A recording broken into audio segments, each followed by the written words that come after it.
All right, sorry for the hustle. I'll start by cutting to the study directly. So here, I'm going to report two relatively recent studies I did together with my collaborators, including my students. The first one was already published, and the second one is really just hot from the stove. So any suggestions and comments will be very welcome here. In this talk, I'll present two studies that compare machine learning algorithms with our fast-and-frugal heuristics. The first is about personnel selection, which is a topic highly interested to business size of organizations.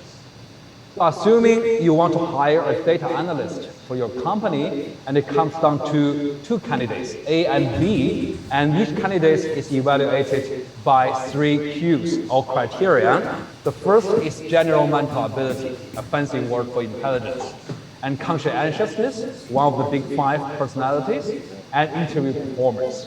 Here, A and B, you have to make a trade-off somehow because it's better than B in general, in GMA, but worse in other 2 aspects. So which one you think they are going to perform better on the job, thus should be hired?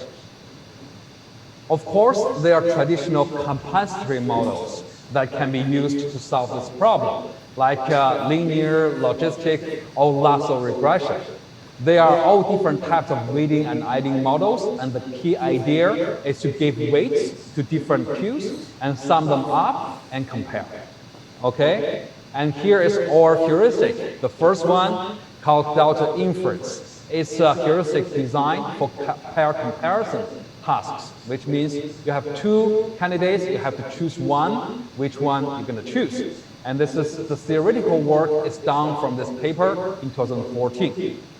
So for our task, the first step you need to do is to rank the Qs, okay? And in our task, a reasonable ranking is GMA, followed by conscientiousness, followed by interview performance. There's a reason for that, it's based on literature. And after you rank the Q, you start to search the Qs and use delta, which is a differential threshold to make a decision. Specifically, you look at the first Q, GMA, you calculate the difference between the 2 candidates in this Q and compare it to a preset criteria, a differential threshold.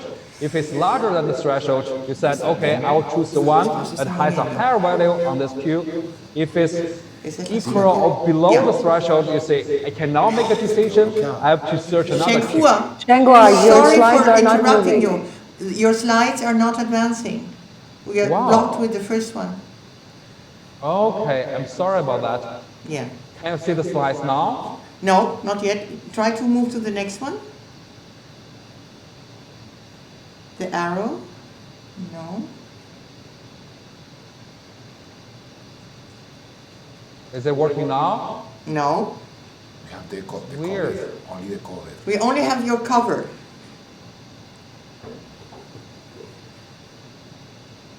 How about now? Yes, now yes. Ah, okay. Sorry, will you start again from the beginning?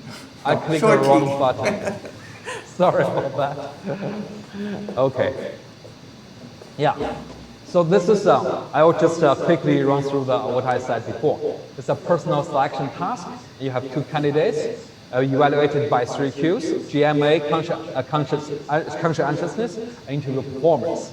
And A is better in GMA, but worse than B in 2 other aspects. You can use compensatory strategies like linear, logistic, or lasso regression to solve the problem, but alternatively, you can use delta inference, a threshold design to make a pair comparison decision. Can you see the slides now? Yes. Okay, good. The first step is to rank the Qs. And here, we rank Qs by GMA, followed by conscientiousness, and then interview performance. And that's from the literature as a reasonable ranking. And after that, you use delta, which is a differential threshold to make the decision. On the first Q, you calculate the difference between the 2 candidates on GMA, the first Q, and to compare it to a preset threshold. If it's larger than the threshold, you said, okay, I'm good to make a decision. I'll choose whoever has a higher GMA. If it's lower than the threshold, you said the difference is too small. I cannot not make decision here. I'll go on to search another queue, conscientiousness, and you use the same process, but you definitely you need to use a different threshold, right? Delta 2, and you go on until the last queue, the interview performance. If by exhausting all 3 queues, you can still not make a decision. You have to choose randomly. But here, random pick has a reason. Because the 2 candidates, obviously, the difference between them are too small, so you just choose randomly. You cannot go wrong, too much wrong. Okay, so this is a lexicographic-based threshold. And the next question is, does it perform well in a real-world selection task? It just so happened, in this study published in 2016, the authors obtained a dataset that includes 236 job applicants from an airline company. And all the applicants were evaluated on the exact 3 queues I just mentioned, and they were eventually hired, and 3 months later, their performance were rated by their supervisors. Obviously, they were all on probation, and the company had to decide which one they should maintain. But that gives us a perfect data set to test model performance. Because one problem with personal selection data sets is you do not come to the objective criteria of job performance very often. So this is rare. This data set offers a rare opportunity for us to assess model accuracy. Basically, we said, okay, we can randomly draw 2 applicants from those 200-something applicants and ask the models to make a prediction who's going to perform better on the job and compare to the real performance of the candidates. And we exhausted all the pairs, but we excluded those pairs that have this identical performance ratings because we cannot make an objective decision.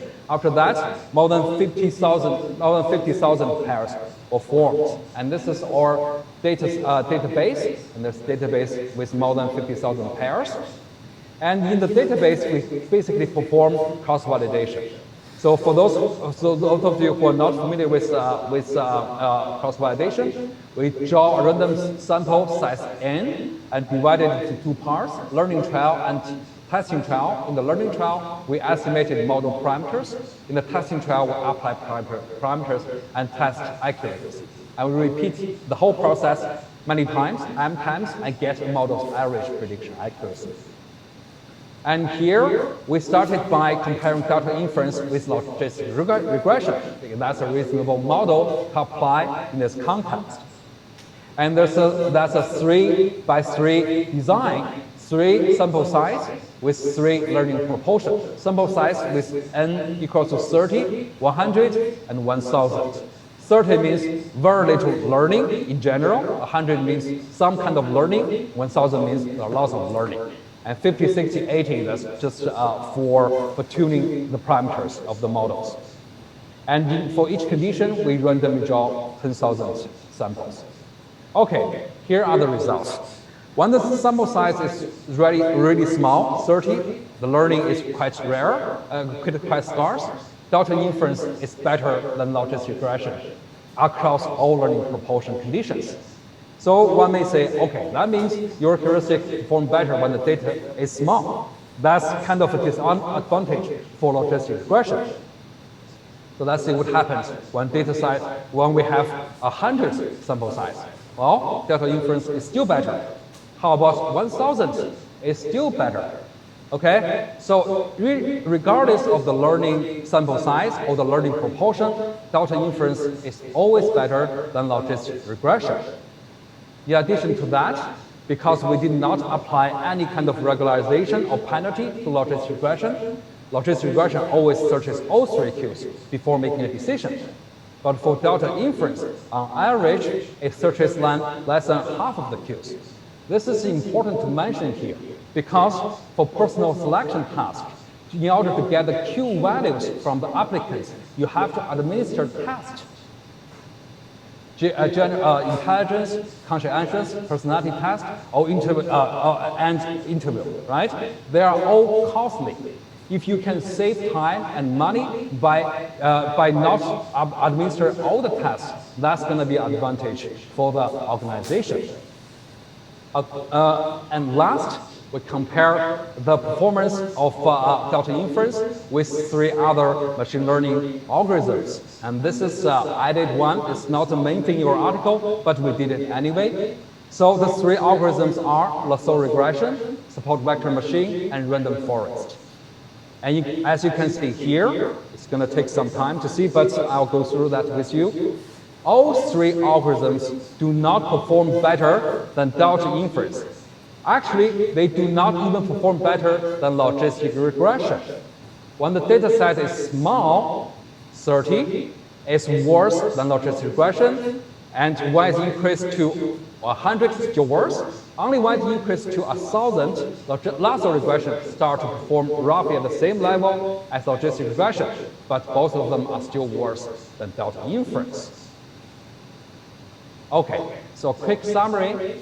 In a real-world personnel selection task, delta inference not only predicts more accurately than logistic regression, but also searches less information.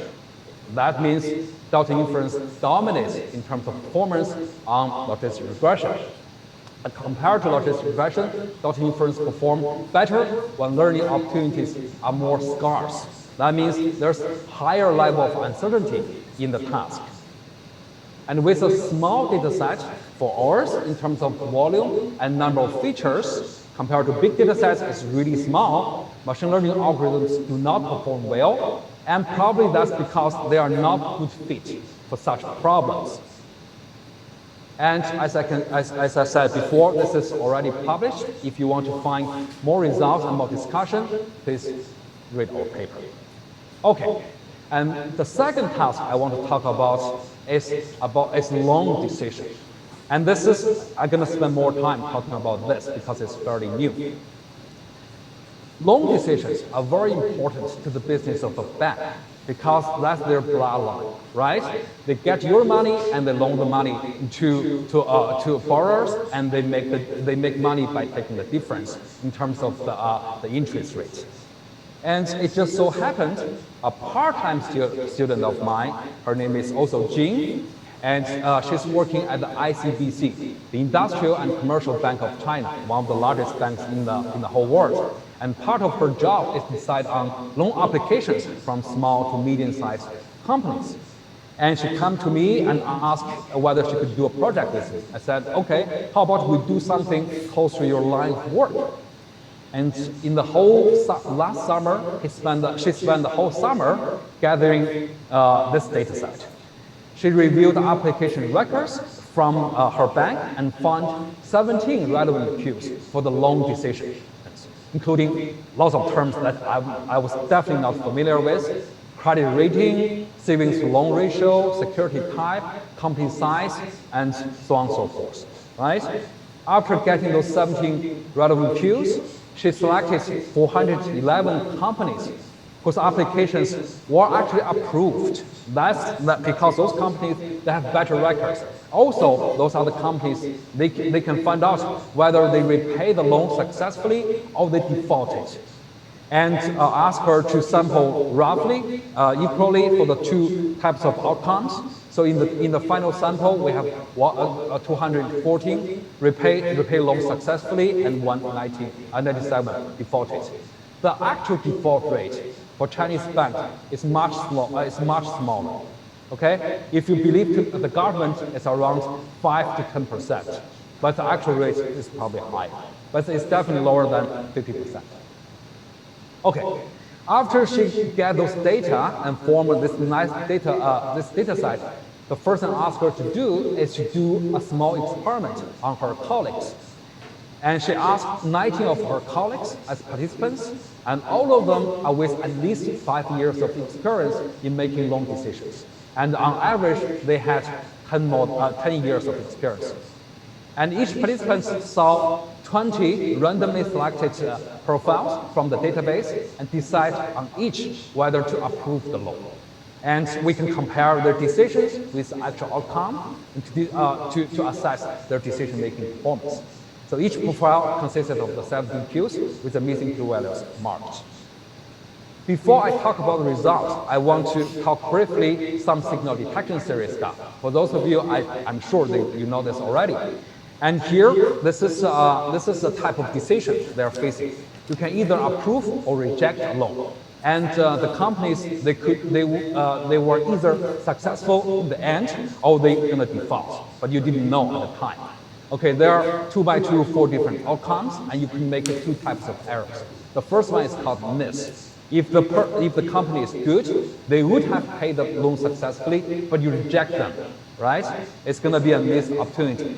The other error is false alarm. If the company would eventually default the loan, but you approve the loan anyway, that means you're gonna lose money for your bank. That's a false alarm. Between the 2 arrows, which arrow do you think the bank or the bank managers would more likely to avoid? For most people, that will be false alarm, right? Because false alarm will add the right figure in your balance sheet, but miss will not do that. You're gonna miss some money, but this money not gonna show up on your balance sheet. Okay, so with that knowledge, let's see the results. The results are presented in this RC space, and with false alarm in the false alarm rate on the x-axis and hit rate on the y-axis. All the right points are the performance from the 19 bank managers. And the big orange dots are the average false alarm rates and average hit rates of the managers. Okay, as you can see, they are not very good. A quick way to rate ROC performance is that how far away are the points from the negative diagonal line. If they're not far away, that means they're not very good. If they're on the left upper corner, that means they're very good. We converted their performance to a measure called D prime. That's a typical measure in signal detection theory. And D prime on average is 0.336. Okay, so it's not very good. If you have no ability, it's 0. If you are almost perfect, that's around 4. 0.336 is not very good at all. Another observation is they are all quite conservative. That means they reject more often than approve. This is a way to make fewer approval decisions to avoid false alarm. So their behaviors are consistent with our previous error analysis. So they are reasonable in terms of picking the right decision buyers, but they are not very good in discerning the good companies from the bad companies. So how could we help? The first thing, of course, coming to my mind for you, those of you who know me, is fast and frugal trees. Can we build a fast and frugal tree to help them to make a decision? For those of you who are not familiar with fast and frugal trees, they are very simple. They are decision trees, very simple, with very simple structure. And this is an example for detecting stroke. It has 3 cues: smile, speak, or lift. You ask the person to perform those 3 steps in sequence, and if the person gives you a no answer at each sequence, you think the person is in danger of having a stroke and call the ambulance. You should call the ambulance immediately. So formally, fast and frugal tree is a decision tree with M cues, but with M plus 1 axis. It has 2 axes on the last cue, but 1 axis on the first M minus 1 cue. Okay, there, something like this. Okay, in a paper we did published in 2011, we discussed mainly this particular feature of fast and frugal tree. It's called axis structure. The axis on a fast and frugal tree can be rearranged to create another fast and frugal tree. This is the original stroke detection tree. It has the axis, the first 2 axes pointing toward the right, and I use a shorthand danger as for the nature of the axis, and N means non-danger. But you could change the axis to a tree like this. The first axis, instead of pointing to a danger decision, you point to a not danger decision. So when you see somebody can smile, you think, okay, the person is not in danger of having stroke, and you stop there. In the same logic, you could create 2 other different fast and frugal trees with different axis structures. And we named the fast and frugal trees with the shorthand of the first two axes. The left one is called FFT-DD because the two axes point to danger, danger, and the right one is FFT-NN. It's not danger, not danger. In our paper, we find from the left to the right, the decision criteria of the fast-and-frugal tree will become more conservative.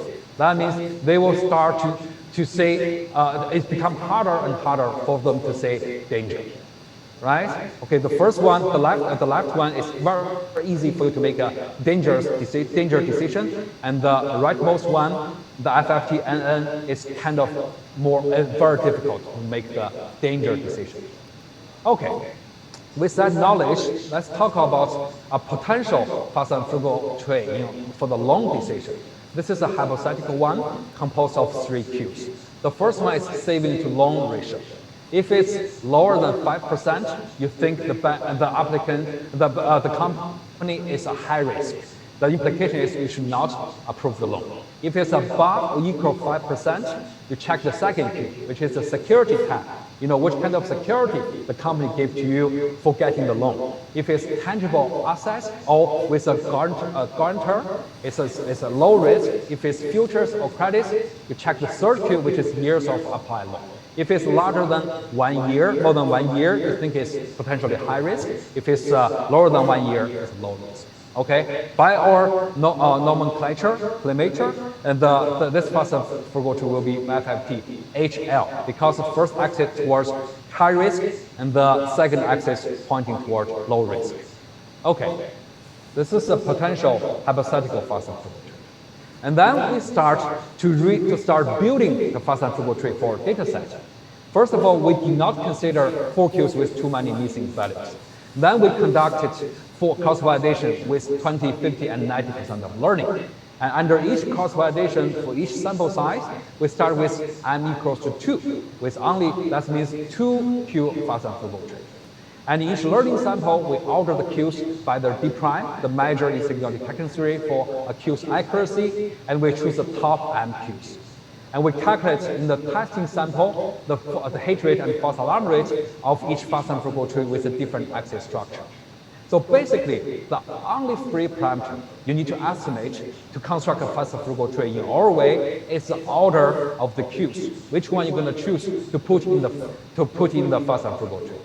I will repeat step 2 and 3 1,000 times, and we went back to step 1 with m plus 1 Q till there's no significant improvement. It turns out we didn't have to go so far. When we have 3 Q fast-and-frugal trees, they are pretty good already, but having more Qs would not help much.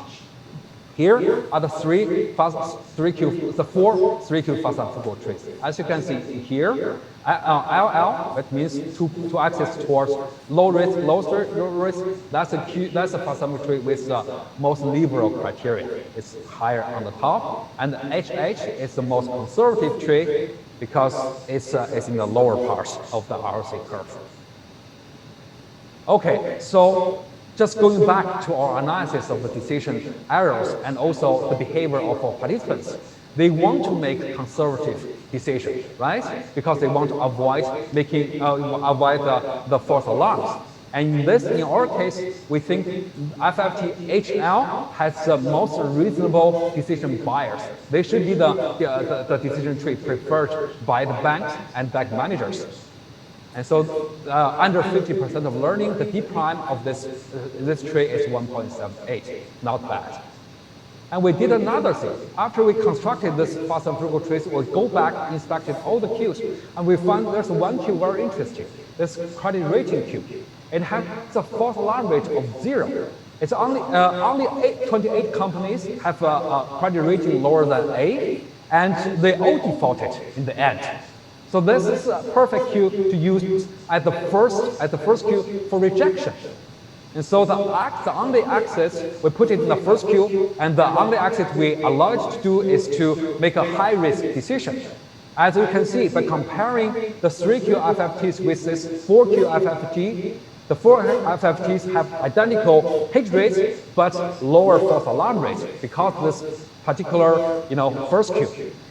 And with the same logic, we choose FFT HHL as our preferred axis structure. It has a D prime 2.03, better than the 3Q FFT, and it searches on average only 2.5 Qs.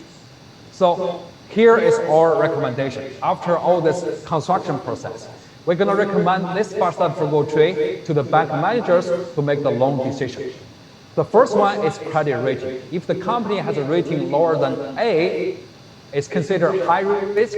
You should be careful making the approved decision. If it's above A, you go on and to use the hypothetical tree I just mentioned before, right? Savings to loan ratio, security type, and years applied. All right, here's the machine learning part. So we constructed our fast-and-frugal trees. We have to compare it to machine learning algorithms, right? We did with 7 algorithms. Logistic regression, this time with L2 penalty. L1 penalty, elastic nice. Connectivity problems. Okay. Can you help? Dígaselo usted. Shenghua, there is a connectivity problem. We have lost you.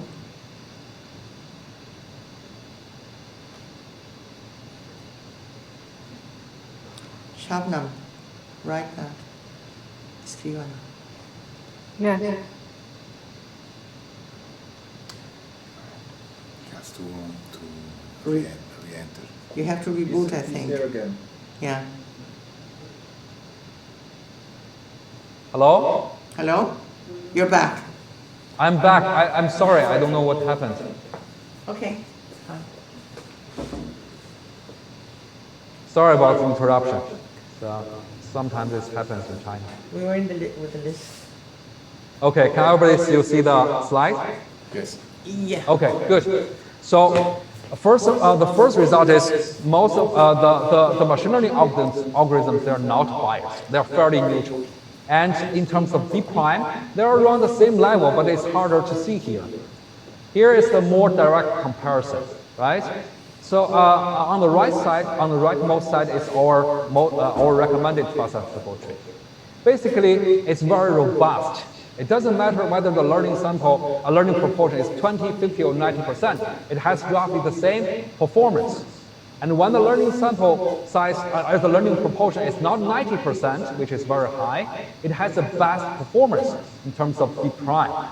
It's only when it's 90% of learning, 3 machine learning algorithms started to become better, but not much better. Okay, I hope everybody can see that. So I'll conclude from here. Both fast-and-frugal trees and machine learning algorithms can improve accuracy of loan decisions substantially, as we can show. Fast-and-frugal trees are robust, and also they're flexible in terms of axis structure selection. With more learning, machine learning algorithms can perform better. But how shall we explain the algorithms to the bank managers? There's just no way for them to actually learn the process of how a machine learning algorithm make the decision and follow them. So overall, fast-and-frugal trees are fast-and-frugal heuristics, trees and delta inference. They are useful as practical tools for real-world selection tasks. And those tasks are often characterized with high degree of uncertainties, and there's not much data to learn from. That's it. That's my talk. I'm really sorry, guys, for the interruptions. And I hope you can still get what I said, the messages. Thank you.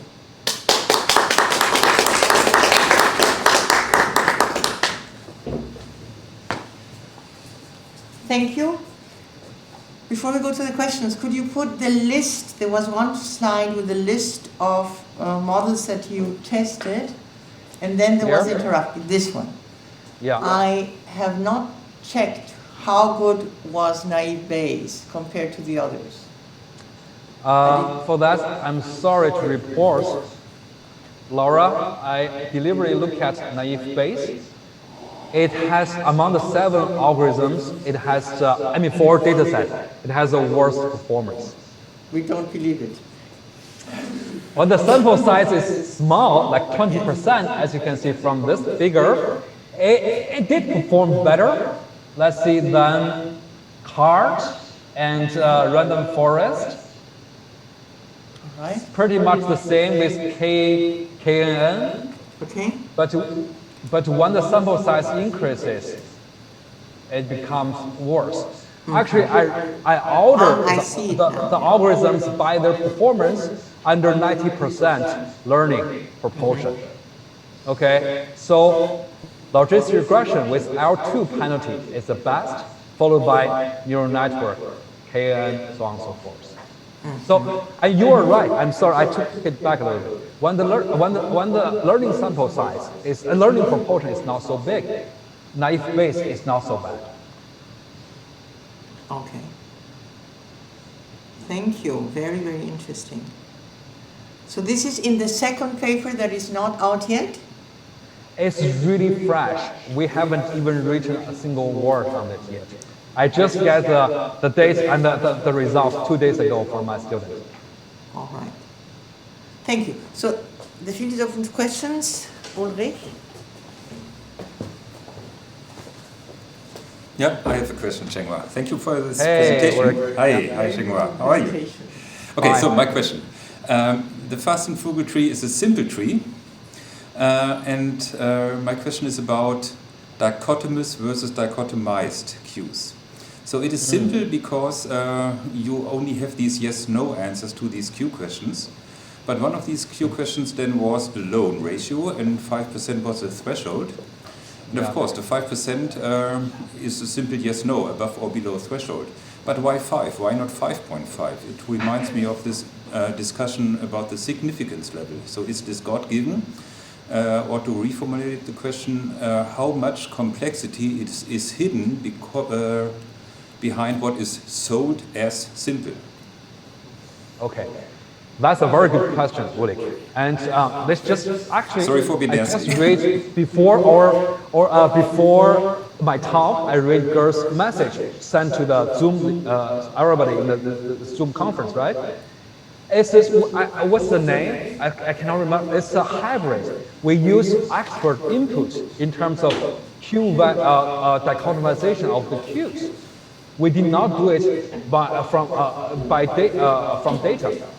So basically, remember my student, she's experienced a bank manager herself. So I asked her to give me a reasonable classification, dichotomization criteria for the queues. This 5% was not chosen by the data. It's chosen by her. And she also talked to her colleagues, to see which one would be a reasonable cutoff. And they decided on 5%. For the other queues, it's the same thing. How did they decide, and why not 6? I think this is intuition or experience. Intuition. And yeah, they think 5% is lower than 5%. That's probably a danger sign. A savings to loan ratio. That means you have too few savings compared to the loan you're applying. The next person is Shatner. We had this already before the break when you have not been here, and when we heard about the Fast and Frugal Tree book, Konstantinos, there was this comment, I think it was in the chat, that there are ways to combine and to hear experts' knowledge and to feed this into the precise areas. Right. Yeah, So that's precisely, we did it. Yeah. So the next, It's Shabnam. Shabnam is the next one. Shabnam is the next one, and then Hans-Jörg. And then Hans-Jörg Nid. Shenghua, I have one question about. Hi, good to see you. I cannot quite follow your reason for deciding to make half-half failure and success. This artificial change would, it seems to me that the validation of Q would be neutralized completely here. And then the judgment would be disturbed when exposed to this. And you made a passing note of saying that the actual default rate is much lower, and I would say much, much lower. So here is a discrepancy between what you are offering people to make a judgment on and then make all your calculation and comparison. and the real environment in which these decisions are made. Yeah. I really, Maybe I just say everything and then you decide yeah. how to go about it. The other one is about the way that the cues are collected. So you said that she's a financial officer and she went to look and found 17 cues. Don't they already have a list based on which they go and rank and then decide how to give the loans? Then, in the decisions that when you are talking about different criteria, have you controlled for the age and specifically the maturity of the firms? Because it makes a huge difference what proper level is required in terms of each of those criteria, depending on what stage of maturity a firm is now acting on. And this then refers actually to what Ulrich was talking about. So maybe there is an extra categorization needed there. But that is all for now. A very, very exciting project. okay. And thanks a lot for your questions. And I'll go through just one by one. And okay, this is something I was totally unfamiliar with the banks and the loan system at all. So I had to learn a lot from my students. Okay, the default rate. There's actually, I don't know how, I mean, you know this much better. The way I understand is default rate is calculated by, not by the number of cases, but by amount of money you defaulted, right? For example, in one financial year, there are like 1 million was borrowed, and 2 years later, there are only, you know, like 900K, like successfully repaid. And then default rate is 10,000K or 1 million, which is 10%, right? So the actual, by this calculation in China, the default rate published by the government is around 2%. It's very low. Only 2% of the money went default. But here, we're talking about small to medium-sized companies. They are not borrowing too much money to start with. And compared to the big companies, the loans those big companies make, probably theirs are just very small, okay? And yeah, first of all, the 50% of default is really high in terms of proportion of companies. But I would say not that much higher than the actual percentage in terms of companies, and for especially those particular types of companies. Okay, and this is one. But granted, you know, this is not ideal part of the design. Another reason why I want to create this 50-50 was because it will be better for the models. You know, it's especially for small size, small. Because you know, if you have a base rate, for example, 2%, and whatever model you train would give you, like, you know, it can be worse than guessing, right? If only 2% make the approved decision, how can you distinguish? But then 50-50 is exactly guessing, Shenghua. Yeah, but if you have no power, that means you have a really crappy model. But if you are much above 50%, that means the model is better. So this is yeah, I agree. It's better for your model. Yeah, not perfect reasons, but one, you know, two considerations. Yeah. And for your what is the second question?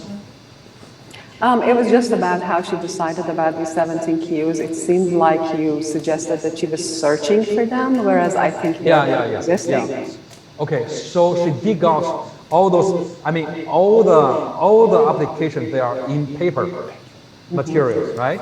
She had to dig out tons of papers, and particularly for the loans she personally approved before, and she studied. I gave her a couple of papers. I mean, especially the one with by Dami on Mandeep Dami on this jury decision making, and asked her to explain to her the concept of cues, and ask her to find any potentially relevant cues for this type of decision. And those basically, there are features. and she searched for a long time and come down to the 17 different fields. That is my problem. Why did she search for a long time? Every bank has a list already. Probably not in China. I mean, the way she described to me, she had to go dig up those paper documents and went through them, converted those Q values to digits, to numbers by herself. Okay, I take that. And the banks do have a system. The bank has this rating system. But she told me the managers only consult the system. They do not have to follow the system. That's true. Yeah. So that's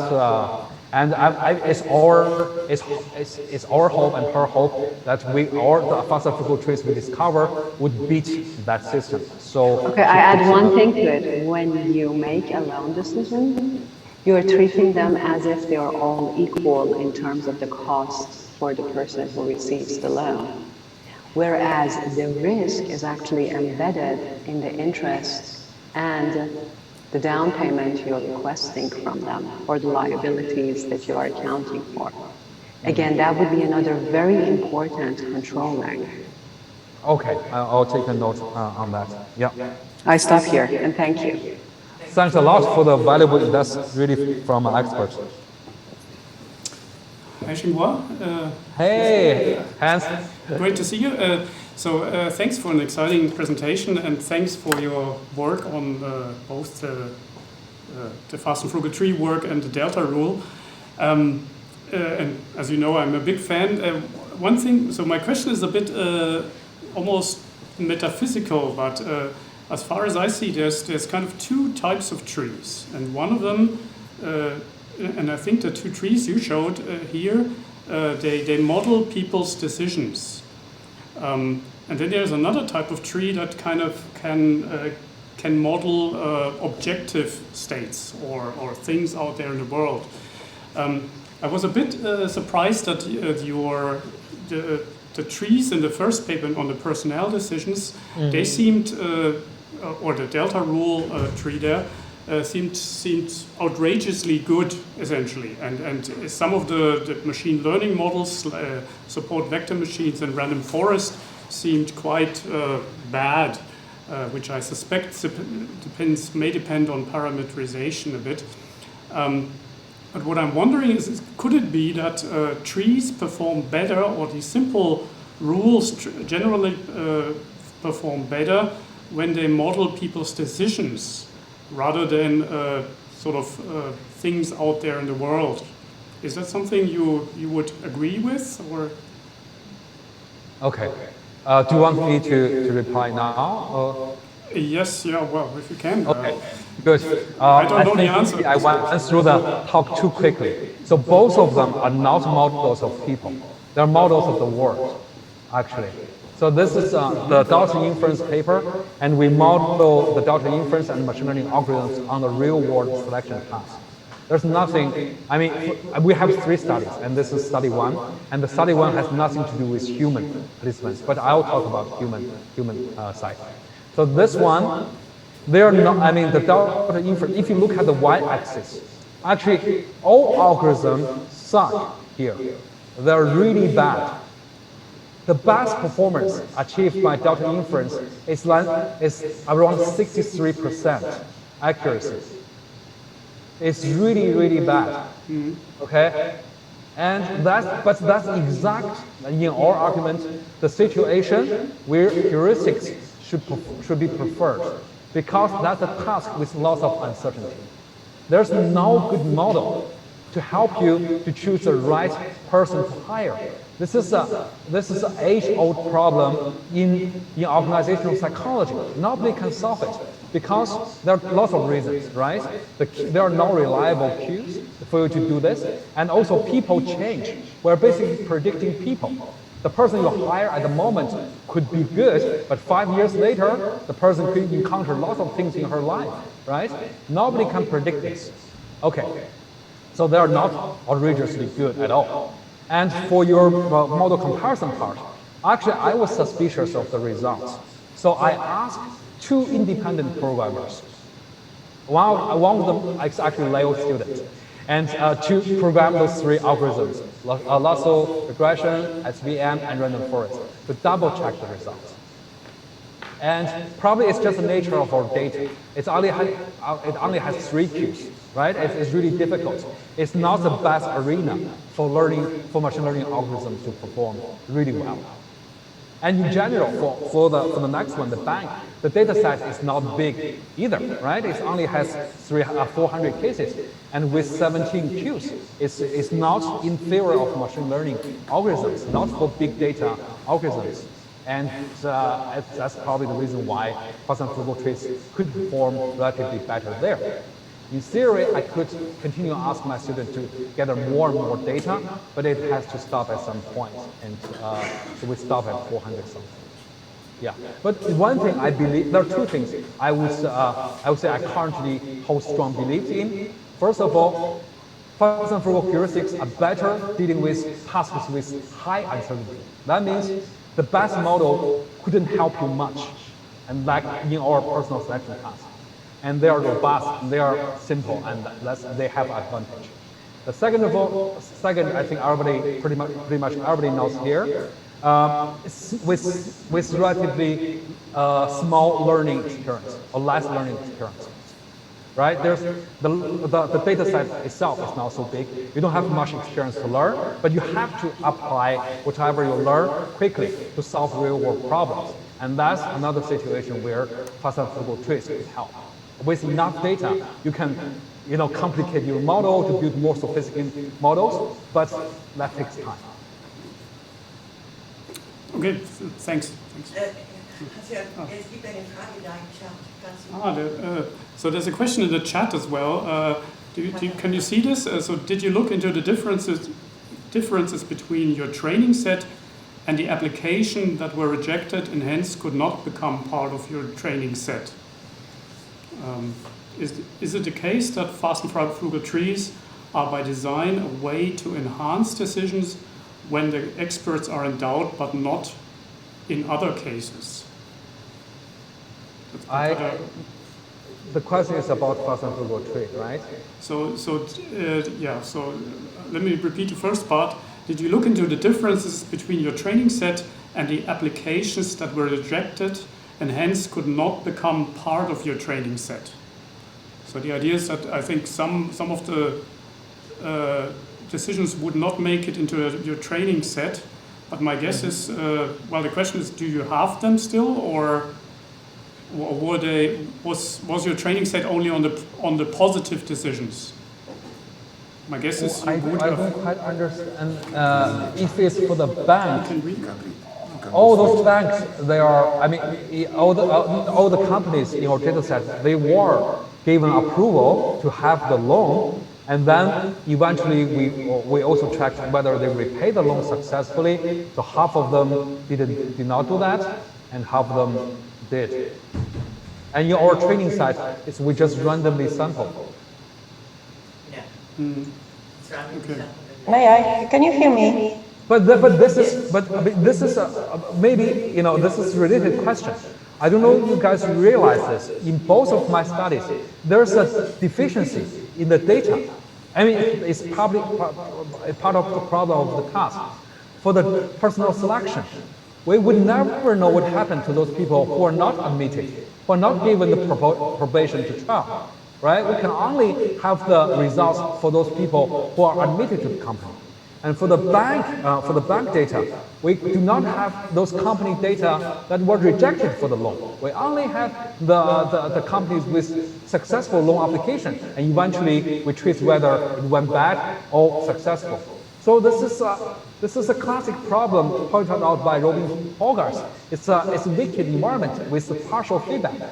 And I realized, in both my tasks, we're dealing with this kind of structure. But in your defense, Shenghua, for the banks, as you showed in that contingency table, what is important here is the false alarm. And so you are not concerned with the last low right corner. So you wouldn't worry about that. That does not affect your analysis here. Right. Yeah. But nonetheless, in the ideal Yeah, world, it's an acknowledgement, yeah. But yeah. Okay. And Kasha, you have a question, right?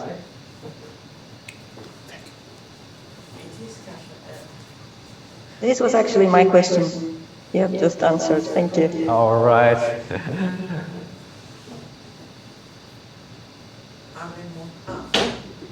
Can you go to the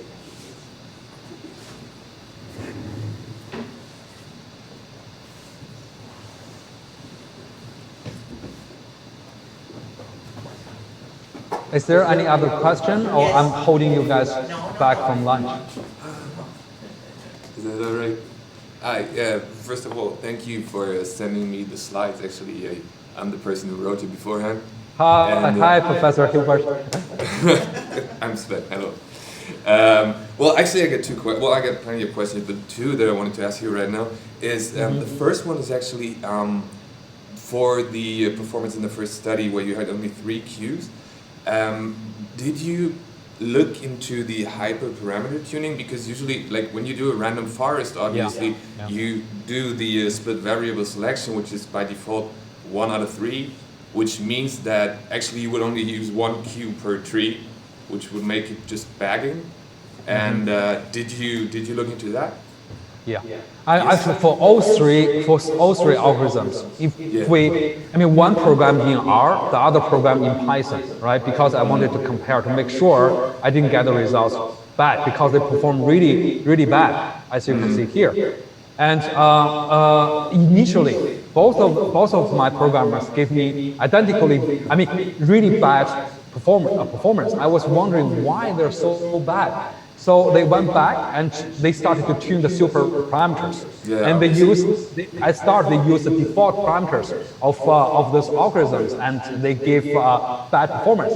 And they started to tune the parameters really hard. And those are the basically performance after parameter tuning. Yeah. Do you remember which the final one was? Because obviously, like the default one wouldn't make much sense for the forest, for example. I didn't program them. I didn't No, that's know. all right. I was But just could thinking do about it that because like they're not really built for this type of data. But yeah, it was very interesting. And well, the second part is, did you ever compare it to boosting, which would be probably the most comparable algorithm, I guess? The frugal trees. boosting. Yes. Okay. I could ask, as I said, this is, the results are still quite fresh. We could keep adding machine learning algorithms. We have 7 now. And those 7, I asked my students to try to tune the parameters, at least to check which one would give the best performance. And I'm not sure they gave me, fully tuned model performance, but hey, at least tried and said, okay, this side of performance are pretty good. And for other algorithms, we can keep adding. Like you said, boosting could be definitely alternative to try. And a more sophisticated neural network. And this one is only with, 2 layers with 100 nodes. And we could make it more complicated. Yeah, no, obviously. It's just that boosting was actually the first thing I thought of because I wasn't really familiar with the frugal tree, so that was new to me, and it just reminded me of boosting instantly. So I wondered if, comparing to that would be a good choice, probably. Okay, good, yeah. All right, well, thank you very much. Sven, you can announce, are there more questions? He just wanted to let me back in, I guess. Okay, but you could say, perhaps, if we could say thanks to Shenghua. Yes. We Thank say you. thanks to Shenghua. And then we can even decide that we stop here and we go for lunch a little earlier. So that All right, so there are 3 things I should tell you. First of all, thank you very much. It was a great talk, and we're all very happy to hear it. And then, we'll stop here, and we'll go to lunch a little early now. And I think that's it, isn't it? That's it. All right, well, thank you very much then. Okay, you guys have a good lunch. I'll go to my dinner soon.